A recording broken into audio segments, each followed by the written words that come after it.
So for our few viewers who don't know what you do and who you are, go ahead and tell me what you do. My name is Michael Ray. I'm the founder and CEO of RX Savings Solutions. And what is that company about? Yeah, so our goal as a company is really to help both members, consumers, and their employers or health plans save money on prescription drug costs.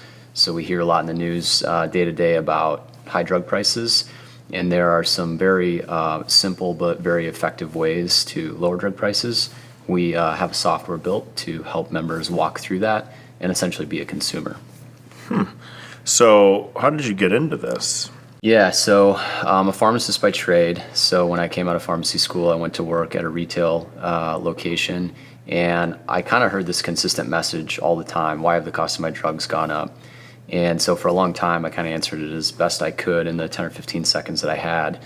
For anybody that's been in a retail pharmacy lately, they've probably seen an understaffed but very busy environment, and it was just difficult to say much more than that.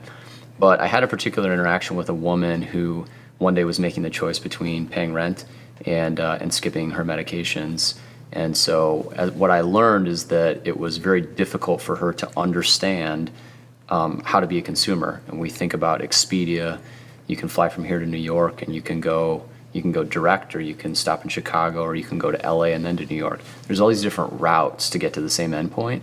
Pharmacy's the same way. It's just not organized very well. So think of us as organizing that data and helping people reach their endpoint in a more efficient way. And so what I was able to do through a 6.5-hour research project with that first patient was save her $3,000 over the course of the next year. And it became, because of those questions and because of that result, I thought, okay, there's an opportunity here, an unmet need, and we can do something about it if we tackle this the right way. Wow, $3,000 over a year? Over a year. Wow. And the thing that's it's interesting is, these are maintenance medications some people never get off of for the rest of their life. So the effect of the dollar today is compounded every year after, and it becomes significant part of someone's financial picture for those that need to take them. That is a lot of money. So are you doing this by actually, I guess the first question is it because there's different suppliers? There's a variety of reasons. Think of the cost of your drug. There are 10 variables that affect that drug. So it can be the brand manufacturer, the pharmacy you shop at, what clinical therapy is on your formulary, what pharmacies are in your network. All of these things piece together to create this end price for you, the consumer. And your result may be different than mine for the exact same drug at the exact same location because our benefit plans are different. So what we're really doing is taking away all of the confusion that is in benefit plans and helping consumers understand these are your choices, and this is where you can buy these medications. So these are your clinical choices, and then where you can find the cheapest price for those drugs. So the price of a drug is not going to be consistent across different retail pharmacies. Yeah, and in fact, it's almost you're almost guaranteed it won't be. Wow, I thought it was all kind of a set price thing. Yeah. So all these different, like Walgreens and CVS, they have basically agreements or contracts or a price that they negotiated with the manufacturer. Correct. And then you've got your insurance in there, and a pharmacy benefit manager in there, and there's all these people that can affect how your benefit plan is structured, and then what the corresponding price is.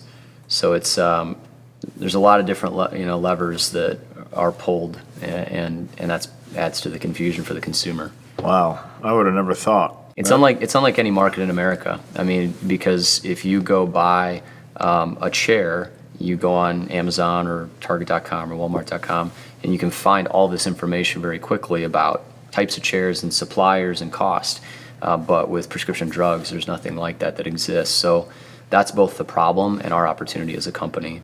I see. It's very closed, or it's very dark, where it's hard to find all that information. Well said. And your company puts a spotlight on that information and makes it accessible to the patients who need it. Yep, exactly. So you started this company in 2006? 2008 Eight? is when I had the idea. Okay. I didn't do, I was kind of a hobby for a while. I didn't break out and do it full time until mid 2012. So 4 years as a hobby. Yep. Okay. kind of learned some hard lessons, beat my head against the wall, and figured out how to do some what are now simple things. It took me a long time to to figure them out. Yeah. So then in the beginning, you had this idea. Yep. And you're like, people need more options and they need that information so they can make. So basically, they're not getting screwed with paying outrageous prices from what they think is the only outlet or the only place to buy that drug. Yep. So then you had that idea, and what was the next step? Because you basically had to put it into a database, I guess, right? Yeah. So for really that 4-year period, I spent doing simple things like getting a website up and going, and figuring out some of those just simple basic ideas. But what I tried to do is replicate that same story that I shared at the beginning with every patient I came by. So I would complete this very long, arduous research project, and really I did it more out of curiosity at the time. I wasn't making some fantastic amount of money doing this. It was just something that piqued my interest. Why is it so hard? Why can't we break down these barriers? And so I did that a few hundred times until mid 2012. And really the thing that changed is at that point, I got my hands on some an employer's health plan data. And what I found is that when you can save the consumer, you can actually save the third-party payer, the insurance company or the employer, a whole bunch more money. And so that became then our route to the market to say, this belongs as a business-to-business sale, and in turn, we will help more consumers. So it was kind of a win-win-win. Are you strictly B2B? Right now we are. see. And the reason is because of ownership rights of data. And so, unfortunately, consumers don't own their own data. The people that pay for the benefit do, and that can be health plans or employers. So that's why we go to market. Do you have that way. plans to go to Well, B2C? We would love to. The problem is organizing all of that information in a one-off basis where you can do it 100,000 lives at a time, same work. Right. And that's why. So would we love to? Yes. At some point, I like to think we will, but it's not in the near future. Got it. So in those 4 years, you did some research, you did a lot of what it sounds like practicing. Yep. And just trying to, what I'm guessing, you're trying to see if there's a consistency over that 100 times that you tried with the patients that were coming in to kind of see if this is something that was across the board. Yeah, it was kind of like a jigsaw puzzle every time. And it was new and unique, but then by the 10th time I did it, the 20th time, I started to see patterns like you would expect, and the same drugs were popping up over and over again. Not surprisingly, certain drugs are used more in this country, so you start to see them more, and the variation could be 10x between those Wow. drugs. So yeah, Wow. so it was just kind of knocking my head against the wall, but 6 hours went to 3, and then 2, and then 1, and slowly I started to understand the market a little bit better. So then after 4 years, you said, I want to do this for a living, or I want to take the next big step. Yep. So what was that like? So yeah, that was interesting. So I came home. I'd been working on this contract for distribution with an insurance company at the time, and I basically got the green light that there was going to be distribution through this outlet. And I came home and told my wife that I was going to quit my job, and in 2 weeks, and try to make a go of this. So student loans, mortgage payments, all kinds of Oh my stuff. goodness. I had one child at the time and another one about a year later. So it was a little bit of a dicey move, but she supported me, and we pushed forward. Wow. So 2012 was the actual start of the business. Was it? So you quit your job. Did you hire anybody at that time? No. It's just you. Took no salary. Okay. Raised a small amount of money from friends and family. Wow. Okay. And just enough to keep me going for as long as I thought I needed. Yeah. I thought that time period would be 2 to 3 months. That turned out to be 20 months. It's always longer. And it's always longer than we expect. Yeah, so every month, every day after starts compounding on what you expect and what it ends up being. So that was a tough time. It was exciting at first, but it quickly swung into we're getting deeper and deeper in this.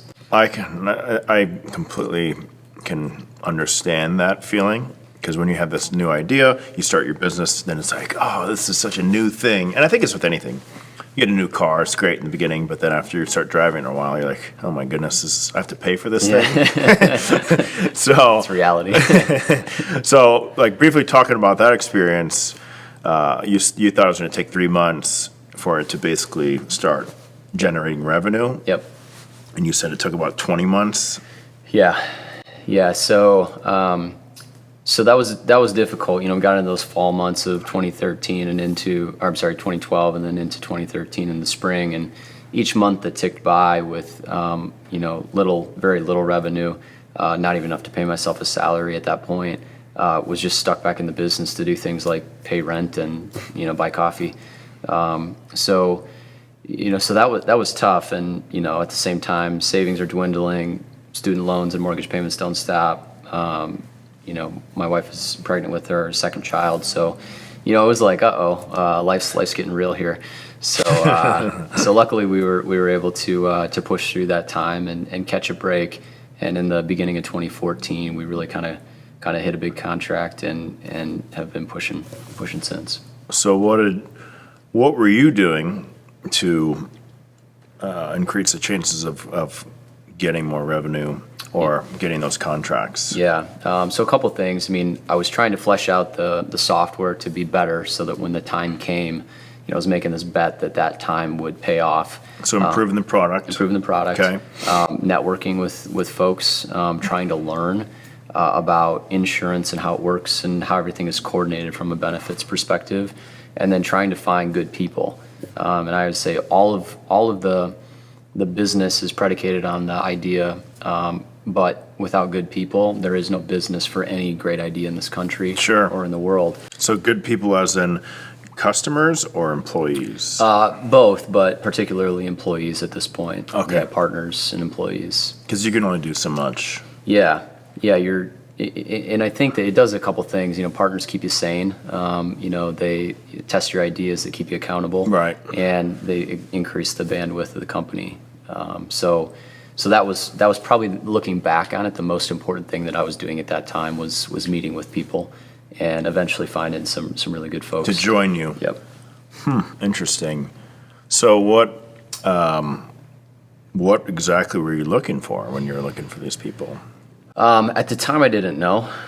I just you kind of know when you feel it type of thing. I guess people that could see the same vision of what the future might hold. People who had work ethic and wanted to push and do something extraordinary. Looking back, that's what I was looking for, and what I know what I'm looking for now when I meet with folks. But at the time, I don't know if I had a fleshed out thought. I just could kind of feel it. Yeah. What is the number one thing you look for now?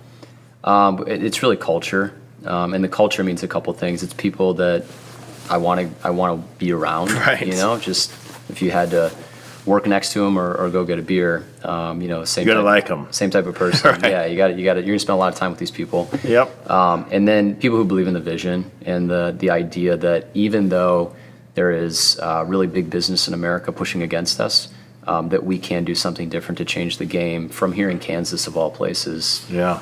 We're not in Silicon Valley, and that's detrimental when you're trying to raise money, because many people think good ideas come from Silicon Valley. But now that we're over that, the thing that we have here is just really fantastic people. Very interesting.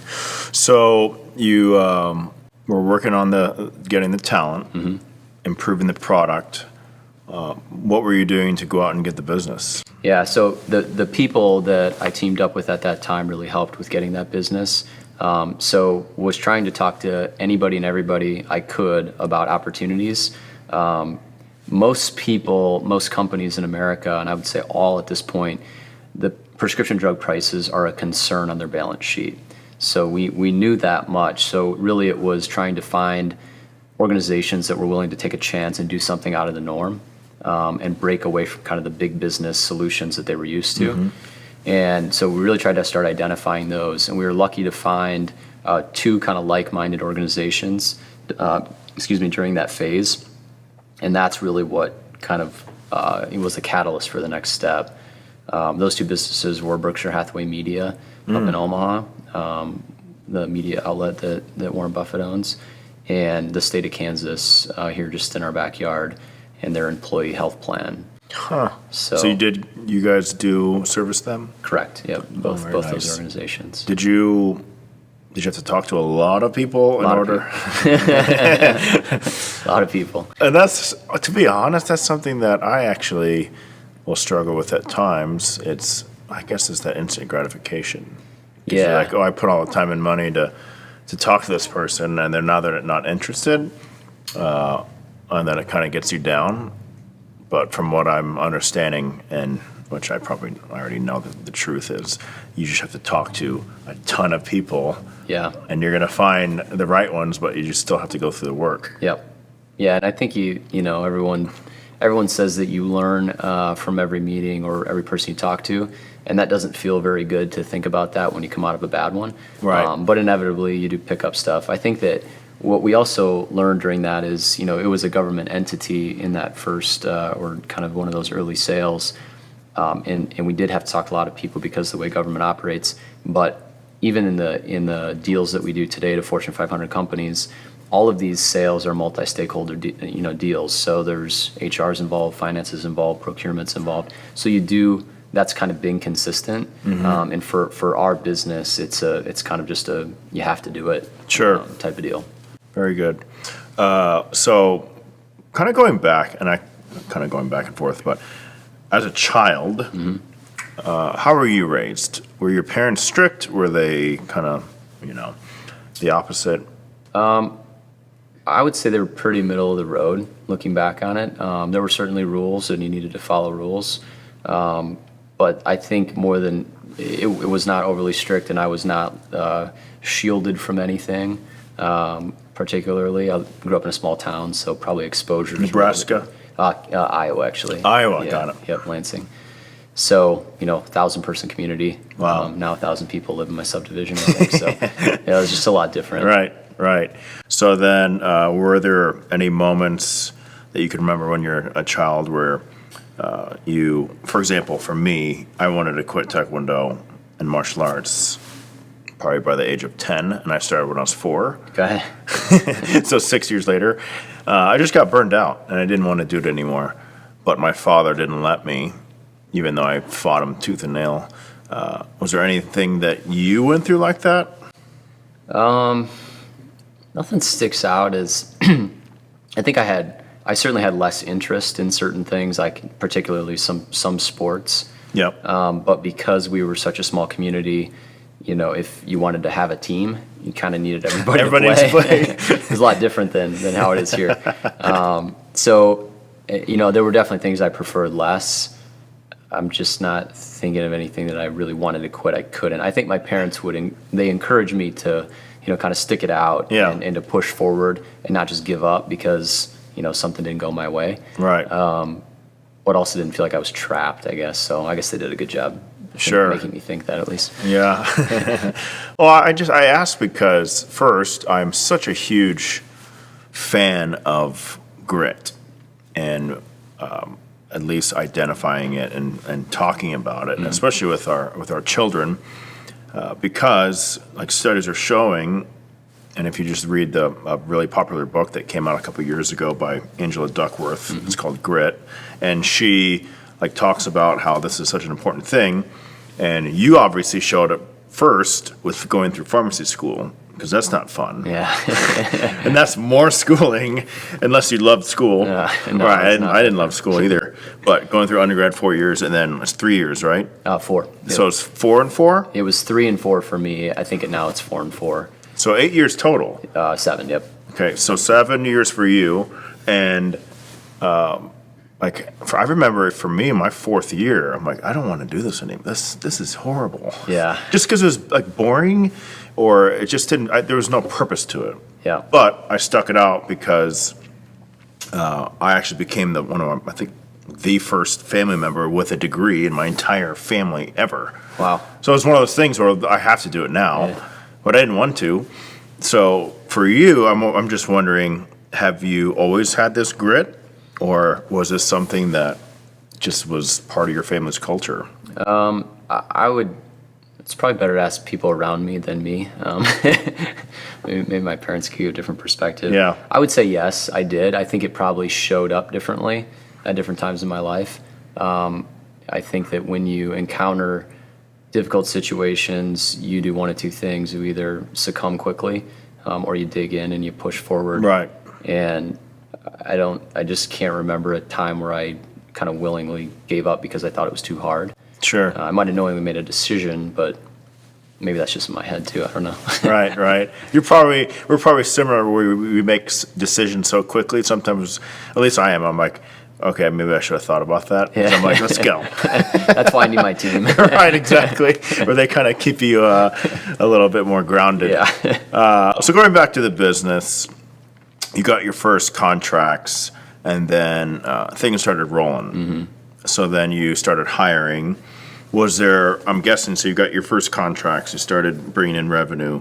Was there a second tier or a second stage in your business's life where you're Yeah. like, this is going to be the next step? Yeah, I'd say like that stage was really, 1 to 10 employees. So what we did, kind of jump back in, is we got some great advice from a mentor of mine who's now a board member, the local guy, Dan Henry, that said, the most important thing you can do at this point is execute and deliver upon what you promised. So there was all this buzz in the market about companies saying they could save money on healthcare in general.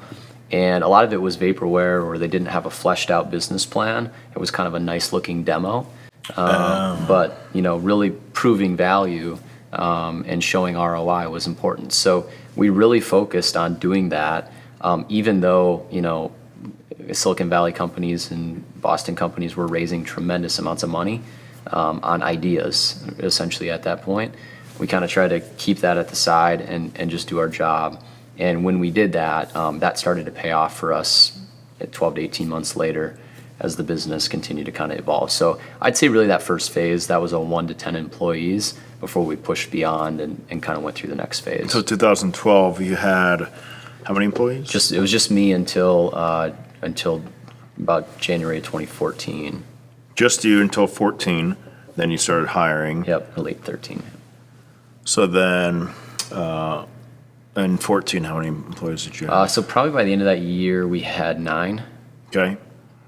And then the next year? Roughly 20. Oh my goodness.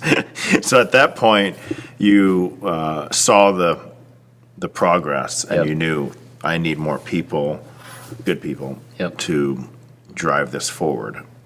Yep. So then you're at how many now? About 87. 87 90, employees? Wow.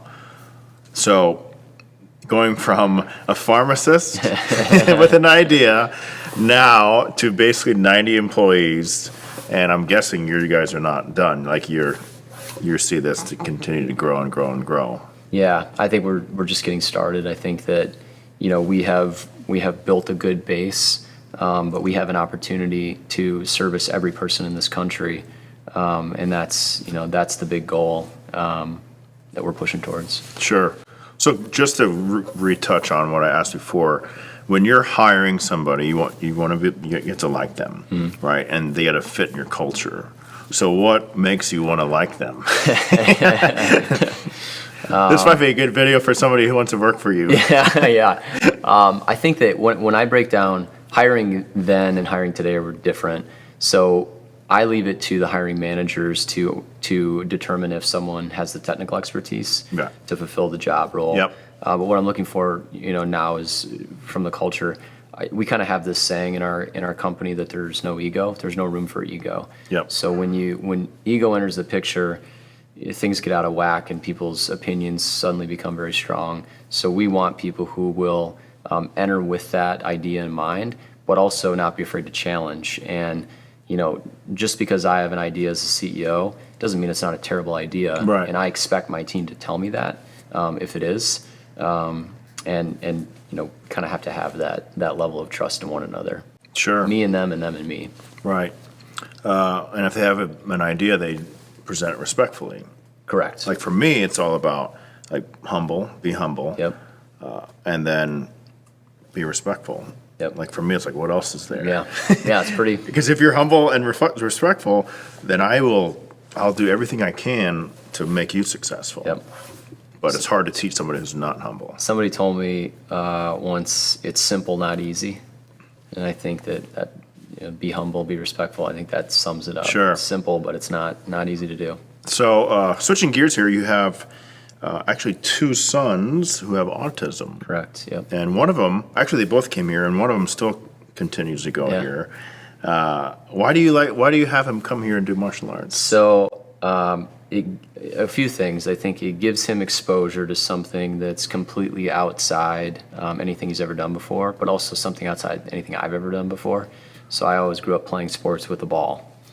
This is not with the ball, Yep. and it's something that, I almost watch in awe because I don't know how a kick's supposed to be done or how you're supposed to jump over a cone a certain way. So that's one thing. But I think for Brody, it's the discipline that he has to abide by, and the reward that I see on his face is the thing that makes it rewarding for me to personally come and watch.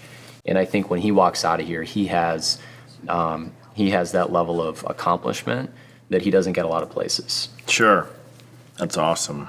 And I personally enjoy it. That's good. Yeah, I tell you every time, I'm like, that was a workout. He gives me a workout. But Maybe that's why I don't have to do it. Exactly. I'm so tired that The thing is, though, it's one of those things where usually the things that you're most, I don't know, scared of, or the things that require the most work are usually the most gratifying. Yeah. And part of me, I'm like, why does the world have to be like this? I just want to do the things that are fun and easy, and then I get the most gratification from it. But for me personally, it's the opposite. It's like the things that I'm scared of, and I have to like really push myself through. Once I'm finished, I'm like, wow. And then it lingers for a long time after. Yeah. But if I went and golfed every day, yeah, that's challenging and it's fun, but it dissipates really quickly afterwards. I have a good friend, Drew, that is a partner at the business as well. He always says, "Don't rob your kids of the difficult things Sure. in life." And I think that to your point, it's not always fun and easy. Right. And you do need to work for things. And I Yep. think in the society sometimes we forget that. But Sure. working hard is a good thing. The new term is now, don't be a lawnmower parent. Have you seen that? No. So basically, you, instead of being a helicopter where you're just watching them, now you mow down all of their obstacles and Yeah. challenges, so then it's a clear path where they don't have any resistance, Well said. which is, I think, a recipe for disaster. Agree. Yeah. So you have 3 kids. 3 kids. Yep. 2 of them with autism, so they have their own special circumstances. But then you're also trying to run a company, and your wife also helps you in the companies as well. Correct. Yep. And somehow you guys are doing it. Yeah, we're trying. Isn't it crazy? Every day. Every day, I'm not sure if we're gonna make it. But Exactly. And then you wake up the next day and you're like, oh, it's a new day. Let's do Try this again. again. Yeah. Well, I greatly appreciate your time. Thanks for coming on the show. yeah, thanks for having me. And I know our viewers are going to be very appreciative of what you're doing, and wish you nothing but the best. Thanks, man. Appreciate it. Thank you very Thanks, much. Bronson.